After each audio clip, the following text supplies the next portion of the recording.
He was a filthy bum, playing games day in and day out until he eventually woke up not to his game but to the world within the game. With him spending countless hours training his character, he is completely overpowered, but there is one catch. Because it was a game, there were custom avatars making him put his own avatar as a skeleton man. The story begins with a young maiden getting her top completely ripped off. As the ugly bastard tries to get some action, the other girl, who is much better looking, gets to watch idly. Just before the ugly man is able to do anything, a large armoured figure emerges, slicing through their bodies while introducing himself as Ark. Before all of this happened, however, he was lying around like your typical bum.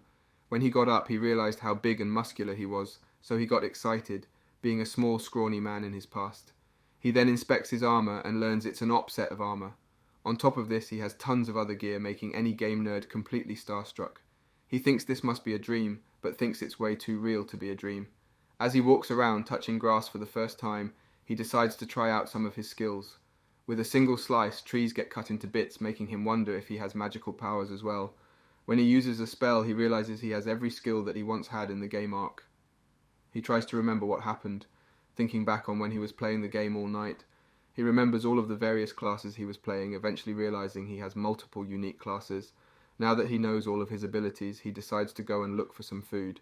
By using the skill gate, he instantly teleports, but to his surprise, he only goes 1 foot forward, throwing him off the cliff.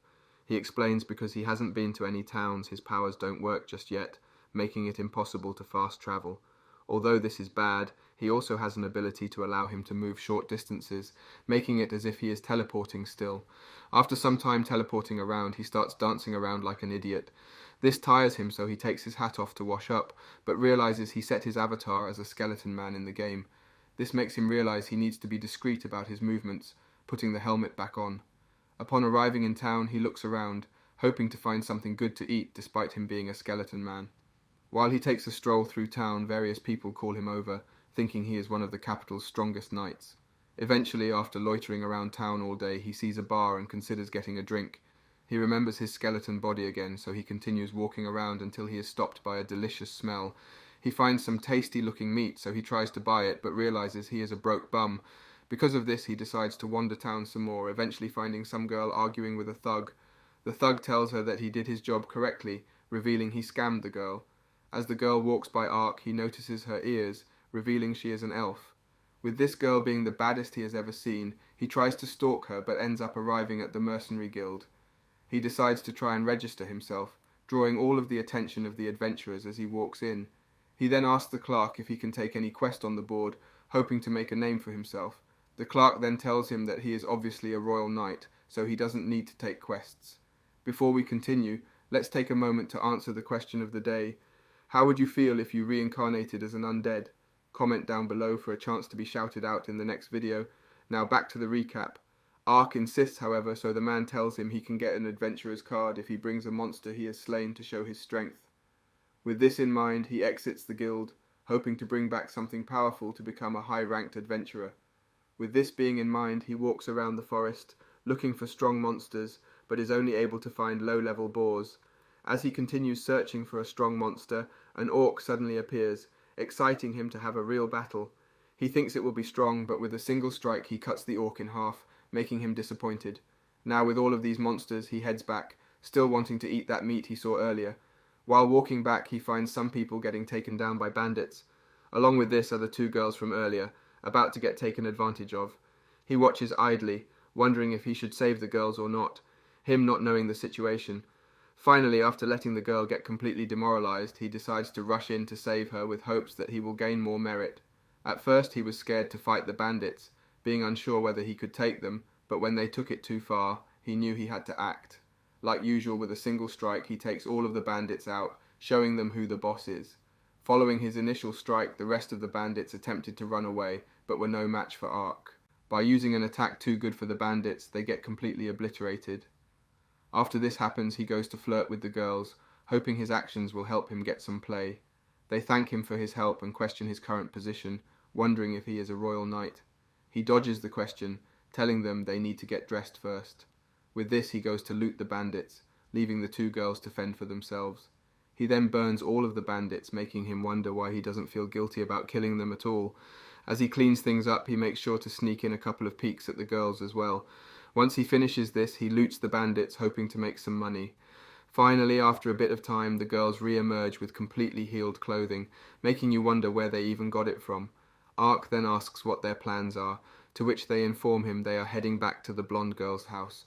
See, she is a noble girl with lots of wealth, so she can easily employ someone like Ark. During their journey, the hot maid thanks him again, but he plays it off as a simple task. She then asks him for his name, so he finally introduces himself as the Knight Ark.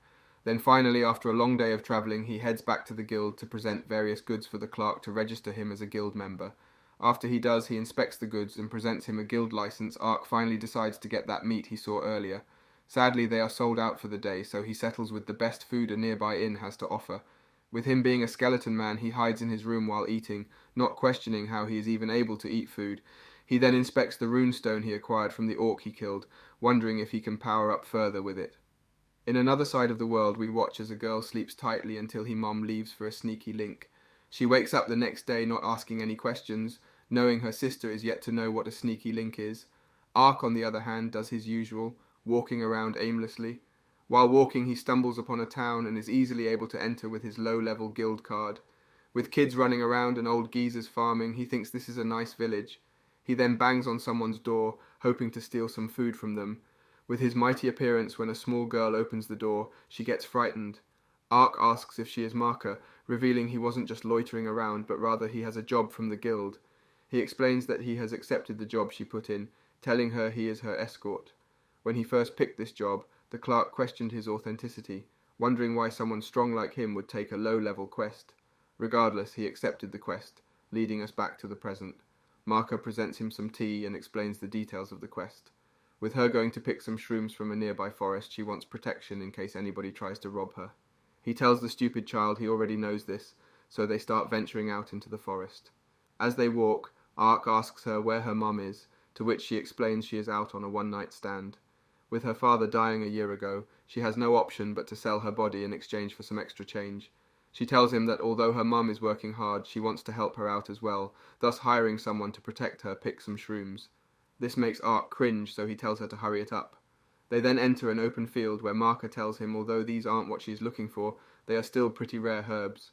She decides to pick them anyways, with her being a peasant girl in need of money. With Ark by her side, she suspects nothing can hurt her, so she runs around in joy.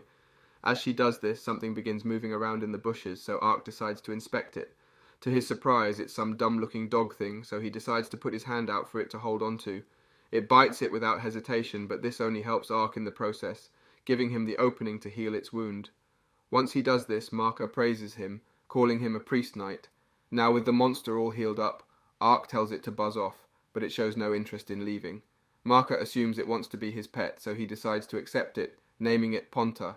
With such a stupid name, the stupid animal accepts it, not knowing what it means anyways. While this happens, some middle-aged man cries in the middle of town, hoping to get some help defeating some monsters. He tells the town some monsters are nearby in the forest, causing the elder to ask Marka's mom if she has seen her. This makes her realize that Marka is amidst this invasion, causing her to be stressed. Marka doesn't know this, however, running around in the forest until they arrive at a large white tree. Ark tries to tell her to be careful going down, but she runs down anyway, showing he has nothing to worry about. With the cliff being at most 10 feet tall, it raises the question why he was even stressing in the first place. Then suddenly a huge, fat, ugly monster emerges, scaring the daylights out of Marka. Just to flex on them, it flicks its tongue out, capturing a bird whole. It then moves on to eating Marka, but thankfully Ark saves her in the nick of time. He then faces the monster, dodging every attack with his teleportation. Rather than just one-shot it as usual, he continues to run around like a coward. He recognizes its strength as something a mid-tier adventurer could take down but still doesn't fight back. Instead of continuing playing around with it, dodging every attack until it gets angry and starts throwing rocks around. After messing around with the monster, he finally realizes he can't mess around anymore when it uses an ultimate attack. This forces him to whip out his holy shield, blocking the rather unavoidable attack. As the battle goes on, he starts to realize this monster isn't as strong as he thought, so he uses his highest rank skill, Judgment. This takes the monster down with a single strike, making him realize that he is much stronger than he thought he was. With this monster taken down, he tells Marker to keep it a secret from the others, still not wanting to reveal his mightiness. He then goes to look at the monster body, where he finds a suspicious bracelet on its leg. This makes him question if there was something else going on. He then sees another monster in the distance, so he decides to take it down as well to present to the village. While everyone in the village erupts in happiness from his feats, Marker's mum is stunned. She runs to her side and apologizes for sneaking around town rather than watching her. She asks Marker why she was in the forest in the first place, causing her to explain she was just trying to help out. Ark then intrudes on their moment and apologizes in Marker's stead, blaming it on himself for not realizing she shouldn't go into the woods. She accepts this apology, and it leads to some other villagers asking Ark if he saw anything else in the woods. They tell him there is a strong monster walking around, saying he is lucky for not encountering it. Later that night, Ark finally decides to leave the peasant village, telling Marker's mom he will be back for some service in the future. Meanwhile, in another part of the forest, various soldiers fight against the same type of monster, defeated by Ark, not getting as lucky as he did. With some of their members being killed and others injured, it seems although they beat the monster, they still didn't do it perfectly. The captain of these knights then informs his companion that not only did they defeat this, but there was another one of these monsters found nearby. With it being taken down with a single strike, they question who could have such powers, considering it to be a god. In a forest walking alone is the hot elven girl who Ark first encountered. She talks about becoming stronger than anyone and freeing her fellow elven slaves. As she walks around, she notices Ark coming out of a dungeon, so she decides to test her skills out. Little does she know before this happened, Ark had been chasing bandits, forcing them to run for their lives. While chasing behind them, he made sure to laugh meticulously to ensure they are scared to the bone. Once he finishes beating them up, he continues forward in the dungeon, wondering what awaits him. To his surprise, the bandits ended up having a large sum of money, applicable to his liking. On top of this, he finds some empty plates of food, making him wonder what else lies within this cave. Meanwhile, some fat noble meets with his attendant to talk about the kidnapping of a noble's daughter, Lauren. With Lauren being the blonde chick from before he gets frustrated when he learns the bandits he paid good money for died. Somehow the attendant knows that the bandits were wiped out by a single wandering mercenary, despite him burning all of the evidence. The Lord then asks about the large monsters, revealing he is also behind their attacks. He learns that they are also dying in battle, making him feel like a complete failure. He informs his attendant that the reason for all of this is to help with a neighbouring kingdom's invasion. The only issue is that there is a prince who holds the border with his strength. He wishes that he could just have things easy, moving on to another evil plan. He asks where all of his slaves are, to which the attendant informs him they should be arriving today. Once this attendant leaves, he smacks the table, complaining that he never gets his way. Ark, on the other hand, leaves the cave with a large bag of money he stole from the bandits until he is stopped by the elf girl. She attempts to strike him, thinking he is the bandit in charge of the cave dwellers, while Ark thinks the same of her. Then suddenly her hoodie comes off, making him wonder why he is fighting against such a baddie. She starts telling him to return all of the children he captured, making him completely confused. He tries to reason with her, but she continues her advances, saying there is no other reason he would be walking out of the cave. Then, as she sends her next strike, Ponta comes onto his shoulder, making her wonder why a spirit creature would be with a bandit. She explains that spirit creatures rarely take a liking to people, let alone a filthy bandit. He plays it off nonchalantly, saying this creature just happened to follow him around. This somehow convinces her that he isn't evil, so he begins explaining himself to her. He tells her he was taking on a job from the guild, having nothing to do with the elves she is looking for. He informs her that when he entered, the cages were empty, revealing she is too late to the party. He asks why they are even capturing elves in the first place, causing her to explain to him. Elves get sold for high prices as slaves to nobles, causing her to constantly be in fear of her own life. He then tries to accompany her, hoping to get a piece of that elven blood, but she runs away before he can. Despite this, he thinks that he will surely run into this girl again, claiming it's the start of a new quest. Following this, he heads back to the inn to eat and drink while thinking of what to do next. He wonders how he can rizz up the elf girl, considering she didn't even tell him her name. He then gets the idea of using Ponta to his advantage, hoping he can attract the elf girl. With this, he heads back into the forest to hopefully find the elf girl yet again. After some searching, he has no luck but knows he is surely near the elf forest. As he walks through the forest, Ponta tells him that there is something up ahead. This causes him to rush to the scene, eventually finding an elven girl getting captured. In charge of these bandits is some ugly bowl-cut guy, showing he is full of himself. He goes over to one of the elf girls and pokes her leg, hoping to get her to grovel for her freedom. As she does, this only excites him more, so he stabs her, showing he truly is an evil man. His grunt protests his decision, but he continues his evil plans, telling the minions to shut up and follow his orders. Like usual, Ark decides to watch from afar, and let the girls get exposed a bit first before making a move. Then finally Ark decides to make his move, but right before he does, the pink-haired elf girl emerges. He knows this will lead to some action one day, so he stops his advancement, hoping she will get knocked around first.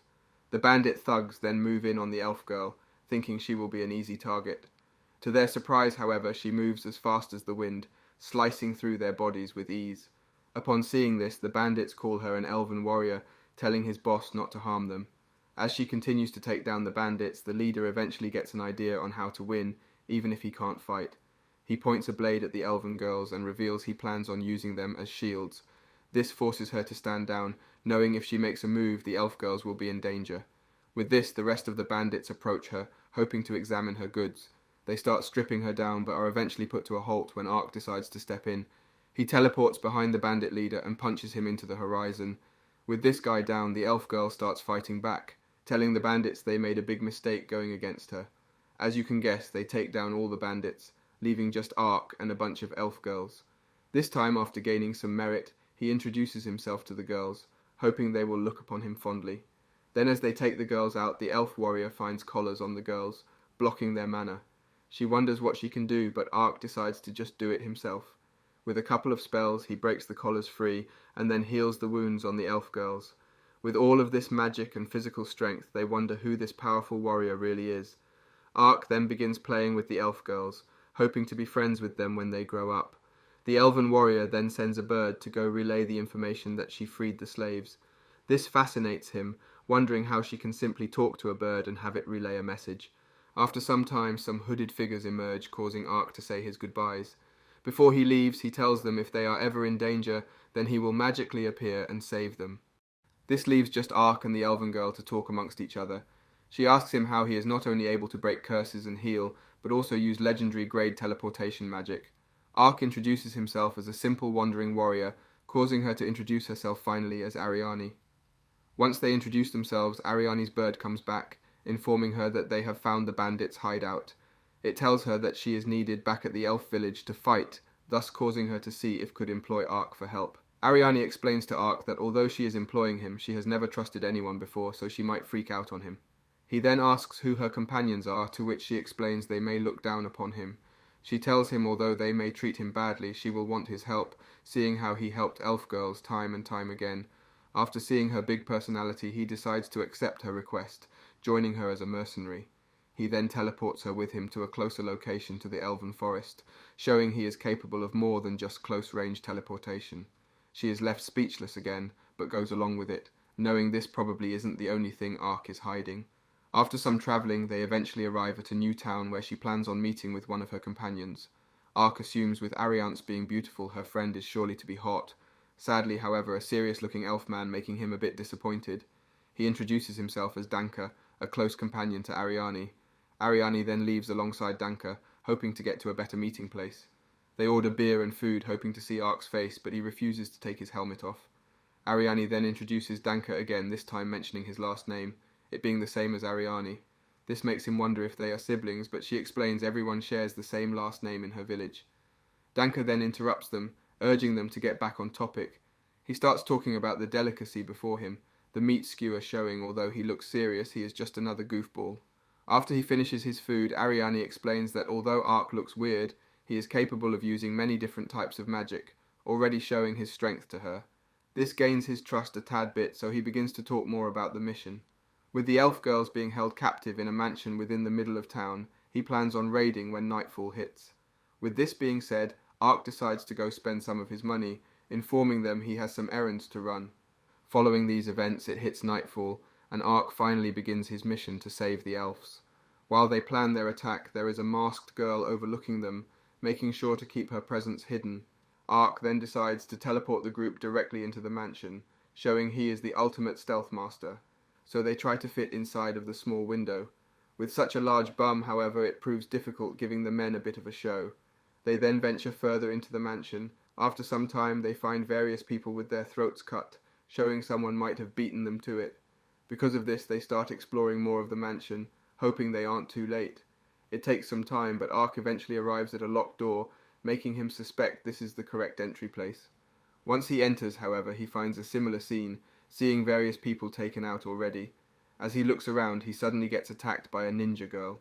Instead of seeing her as an enemy, he starts crying out in joy, being thankful he found a furry girl. She then lowers her sword after seeing Ponta by his side, asking what he is here for. He explains he needs the elf girls, while she tells him she is looking for something else. She throws him some trash, and then gives Ponta some food, showing she has no ill intent. On a final note, she tells him that there are also 2 elf girls being held captive in the Lord's mansion, aside from this one. Once he inspects the trash paper, he realizes it's something important, entailing details about the elf slave trade. He presents this to Ariane, causing her to question how he even found this. He explains that he found it off some thug, asking if she found the entrance to the basement yet. As they speak, some thugs enter the room, drawing their swords in the process. They rush the group, not knowing that they are facing some of the strongest of forces. Once they kill these guys, they head into the basement and find 4 elf girls within a cell. To show off to the girls, Ark tears open the cell with his bare hands, gaining merit with the young elf girls. Ark then decides to teleport everybody out of the mansion, taking them outside of the city. Like the last girls, they have the mana blocking collars on them, so Ark decides to break them with ease. This impresses Danka, making him wonder who Ark truly is. They celebrate this victory, but Danka knows this isn't the end, so he tells Ariane he will take the elf children back to the village while Ark gets the other slaves. Without hesitation, Ariane now holds on to Ark, allowing him to teleport them into the Lord's palace. Within an instant, the palace begins to erupt in flames, drawing the attention of not only Danka, but also the ninja girl. Before he saves the elf girls, they are seen within the Lord's palace, about to be abused by him. With his big belly, he stands over them, hoping to finally get a piece of some elves. It is revealed the bowl-cut boy from before is actually the son of this lord. Although he failed his task, the lord was still able to acquire a couple of elves for himself, and the lord is interrupted during his enjoyment when he is informed intruders have entered. His attendant tries to warn him, but before he can do anything, Ark and Ariane break through the door. Like a savage, Ark tells him his time is over. Now, after finishing the mission, Ark asks her for his reward, showing the Lord's money wasn't enough. He then wonders what to do next, but gets invited by Ariane to go to the elf village with her. She tells him that as long as he proves his identity, he will be able to enter, but this raises a problem for Ark. He tells her that he can never reveal his true face, explaining she may raise a sword against him if he does. She then promises to not treat him any differently after seeing his face, so he decides to reveal himself. With a body of bones, he reveals he is actually an undead warrior, not a knight. She then offers him a hand, asking him to officially become her companion. They then shake hands, solidifying their relationship, and Ark formally introduces himself as Ark, the wandering warrior looking to cure his curse. Within the elven forest, we see Ark wandering around alongside Ariane, hoping to soon arrive to the elven village. Upon arriving, Ariane announces herself and asks for an audience with the elder. By doing so, they open the gates, making Ark wonder what kind of hot elf girls lie inside. Before he can enter, however, he has to wait outside for confirmation from the elder. While he waits, he decides to inspect the elf defense, wondering how old the village is. As time goes on, it eventually starts to get dark, making him wonder if she forgot about him. Finally, after a long day of waiting, Ariane comes back out and tells him he is allowed to finally enter the village. Once he goes inside, it's just as he expected, tons of weird architecture and loads of hot elf girls. In the middle of the town is a big tree where the elder resides. He follows her to the tree where he finds the elder introducing himself as Dylan. His banging wife introduces herself as Glennis, revealing they are the parents of Ariane. He then introduces himself to them, wondering how old the elders are after seeing their young age. Ariane's mum informs him that she is over 200 years old, confirming Ark's suspicion of elves living a long time. Instead of thanking them for their deeds, the elder begins asking Ariane why she would attack the Lord's manor. Ark takes him inside and explains what actually happened. revealing it's not as he seems. The elder then tells him that because of their actions they have to meet with the princess tomorrow. As they talk, Ariane's mother emerges with a plate of food, hoping to present it to Ark. Ark is hesitant to take his helmet off, but they inform him they will not treat him any differently. Once again, Ark reveals his bone body, not getting roasted for it at all. Once he goes to sleep that night, he heads straight to flirt with Ariane's mother, hoping she is in an open relationship. She then brings him some breakfast and tells him that Ariane is downstairs meeting with the princess. As this happens, Ariane and her father get onto a magic teleportation circle to embark over to the capital of the Elven Kingdom. With there being tons of elves and a large castle in the middle of it, she sits down amongst other elven elders. At the middle of the table is the chief elder of the village, showing although Ariane's father is an elder, he is still the boss. Ariane's mum decides to propose a duel to Ark, wanting to see the extent of his strength. Before they begin their battle, she explains her reasoning for their battle, telling him if he plans on travelling with her daughter, then he must be strong. With this being said, she rushes towards Ark, knocking him off of his feet. With his armour being so big, he has a hard time dodging it, causing her to ask him for another round. They start back up again, and Ark sees this as a quest from an expert on how to properly learn the sword. Because of this, he takes the battle seriously, but he continues to get beaten to a pulp. Ariane, on the flip side, is depressed. She feels as if it was her fault for causing this conflict between countries, explaining she only wanted to help. Her father assures her, however, that everything is alright, asking her if she wants to enjoy the town a bit before heading back. He then tells her that her sister is getting married, which causes for the cliché opening of the character. Suddenly, Evin, Ariane's sister, jumps out at her, asking her where she has been. She tells her she misses playing around with her, wishing she never left them. Evin eventually stops groping Ariane and thanks her for all of her efforts in helping the elven people. Once this is out the way, Ariane moves on to the main task, asking her if she is really getting married. Evin explains her husband as an oddball, and then she asks Ariane if she has anyone she is looking to marry. This makes her blush, thinking about a particular person. As this is going on, Ark continues to try and take down her mother, but continues having no such luck. With them battling until nightfall, she proposes they end off here for today and continue back up tomorrow. Once they get back, she proposes he take a bath, offering to get it started up for him. He happily accepts, entering it alongside Ponta without a care in the world. As time goes on, he eventually finds Ariane also entering the bath, thinking nobody was using it. She blasts him away as any girl would, causing the two to be embarrassed during dinner. While sitting around, the elder informs Ark of a new task, telling him nearby there is a dragon lord. With this dragon lord there includes a spring that is said to have the power to cure any curses. He proposes that Ark try to go here to cure his curse, them still not knowing this is all just a facade he is putting up. Although this can cure him, getting inside is no easy task with it being tightly guarded. That night, when going to bed, Ark wonders if a curse remover will really cure him or not. He decides to try his uncursed spell out on his hand, and he accidentally ends up healing himself.